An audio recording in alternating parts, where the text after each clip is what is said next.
Good afternoon, and thank you for joining us as we start this work week on Thanksgiving week. Here are some of the top stories we are following for you this afternoon.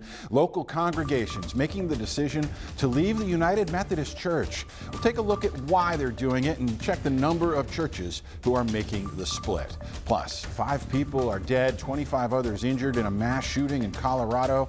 We've got the latest on what we're learning about the suspect. And smash and grabs have been rising all across the country. In 7 minutes, we take a closer look at a new way that businesses are trying to prevent them.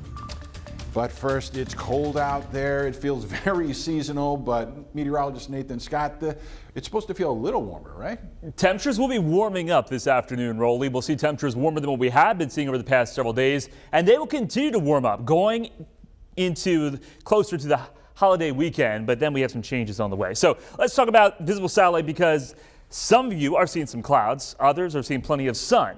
Temperatures 48 right now in Clinton, 52 in Conway, 49 in Little Rock. You see the clouds primarily to the south of Little Rock. The winds are fairly light, about 5 to 8 miles per hour. And here's the radar loop. Small chance there could be a sprinkle or a light shower.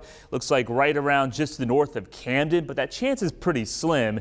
And as we take a look at the wider range, you can see that bulk of rain staying well down to the south of us into Texas, and that's going to slide its way into Louisiana. So some of that may try to cross into Arkansas, but most of it will stay out of the natural state. Highs today topping out into the low, maybe mid-50s. Tomorrow we're up to 60. However, going to the weekend, and like I said, for Thanksgiving, things will start to change. The chance of rain will be going up on that forecast coming up. All right, Nathan, we will keep in touch with you on that. Let's start this newscast, though, with the decisions this weekend allowing 35 Arkansas congregations to officially break away from the United Methodist Church. It's all over disputes involving homosexuality. At the same time, the denomination's Arkansas Conference rejected 3 large churches in Cabot, Searcy, and Jonesboro from making the split. The church's reasons of consciousness are all the reasons for severing ties with the second largest Protestant denomination in the country. This all stems from the UMC's decision back in 2019 that rejected allowing openly gay pastors or recognizing same-sex marriages. The churches that split this weekend account for about 5% of the state's total in the congregations, and each held votes that showed overwhelming support for leaving. The larger churches, though, had more contentious votes. Our Jalissa Garza is looking into this now for us, and as everybody tries to figure out what comes next, we will hear from her at 5. Little Rock police are still looking for clues in a suspect following a shooting over the weekend. Police say it left 3 people hurt at a home on Rice Street, just a few blocks south of Central High. 2 of the people shot checked themselves into St. Vincent, while the 3rd shooting victim went to UAMS for treatment for non-life-threatening injuries. Meantime, Pulaski County Sheriff's deputies are still working to track down 3 murder suspects in a separate crime.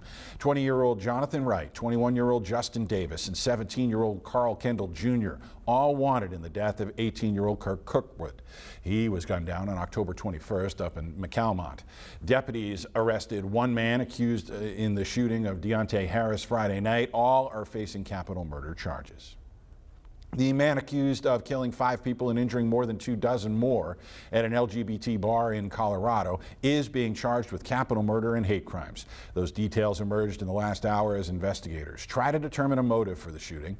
Danya Backus filed this just before the charges showed up on court records. Family members who lost loved ones in the deadly shooting at Club Q in Colorado Springs say they're living in a nightmare. I keep thinking it's a mistake. They've made a mistake. Sabrina Aston says her son Daniel was a bartender at the club and was killed during Saturday night's rampage. He lit up a room. He really did. Always smiling, always happy. Detectives identified the shooting suspect as 22-year-old Anderson Lee Aldrich. Last year, a man with the same name and age was arrested for making a bomb threat that led to the evacuation of an entire neighborhood. We are intent on ensuring that the actions of one lone male, regardless of what his motivations were, are not reflective of our community and don't define our community. The rampage came ahead of Sunday's Transgender Day of Remembrance, which honors transgender lives lost to violence. On CBS Mornings, the Colorado Springs police chief called the attack tragic and horrific. Club Q is a safe haven for this particular population, and I feel like I need to reach out and make sure that they understand the police department stands behind them. But that reassurance may not be enough for some people who narrowly escaped the violence. It's not a safe space anymore. It's not. I personally cannot go back in there. I know I can't. Police say they are not prepared to call the shooting a hate crime, but it is something they are investigating. Danya Backus, CBS News, Colorado Springs, Colorado. Police in Idaho still don't have a suspect in the murders of 4 students at the University of Idaho stabbed to death in their own rental home. They have cleared some people of wrongdoing, though, including someone who drove to the victim's home and the person who called 911. But now they are widening their investigation to make sure the killer or killers don't get away. We will continue to put all of our resources towards investigating and bringing this to a resolution. Police say the victims were likely asleep when they were attacked, and some of the victims had defensive wounds. They stopped and got food. They Ubered home. They let their dog out to go potty, and then they locked their house up. And this still happened. The university has told professors to prepare for both in-person and remote classes, saying some might not feel safe while this killer is on the loose, but others may want to stay and comfort their friends.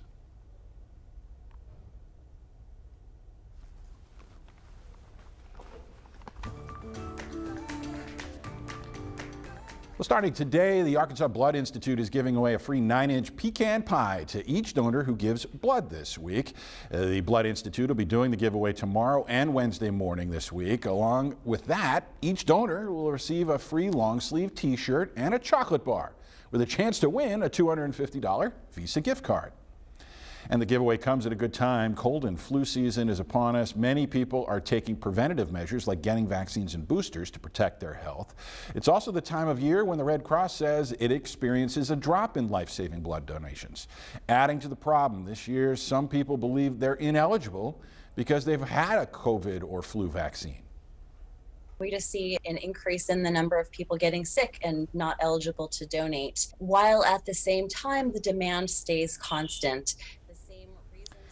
Dr. Lasky there with American Red Cross says there needs to be a constant flow of donors to maintain supply because unlike other life-saving treatments, blood donations can't be stockpiled. Red cells have a shelf life of 42 days, but platelets just 5 days. The Red Cross estimates only 3% of people eligible donate blood yearly. For most, some donors, it's easy to keep a regular schedule. I came in and they said, okay, you can be eligible to donate again on December 28th. So they made an appointment for me, so it's automatic.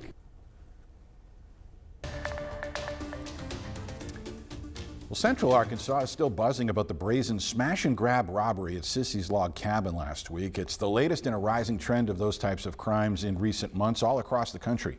And now a St. Louis company is offering a new solution. Ryan Henson with our friends up in St. Louis shows us how it fogs the crime.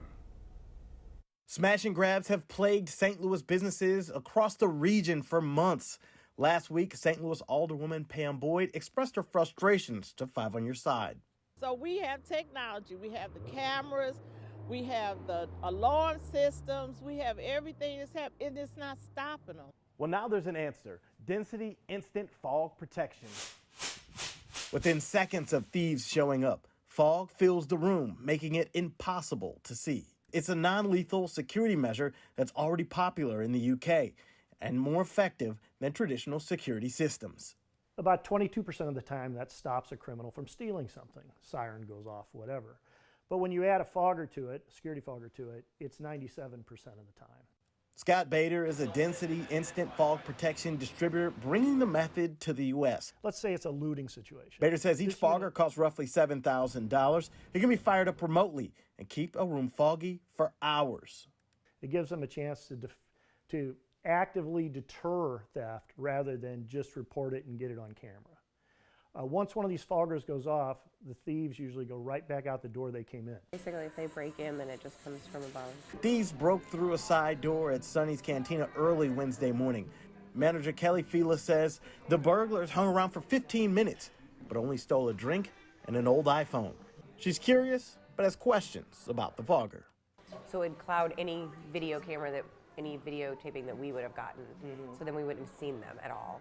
Gotcha. So that would be a downfall. But other than that, I mean, it may cause them to leave instead of come back in. Bader says it's safe to breathe and it doesn't hurt inventory. He says he's trying to make security simple. You can't steal what you can't see. Ryan Hansen reporting. Thank you. As a busy travel week gets underway, gas prices are a little easier on the wallet and pocketbook. After the break, a look at what you can expect to be paying if you're traveling this week by wheel. And Nathan? As we get closer to Thanksgiving, we'll see warmer temperatures, but also the chance of rain returns to the natural state. I'll have more on that timing and potential coming up.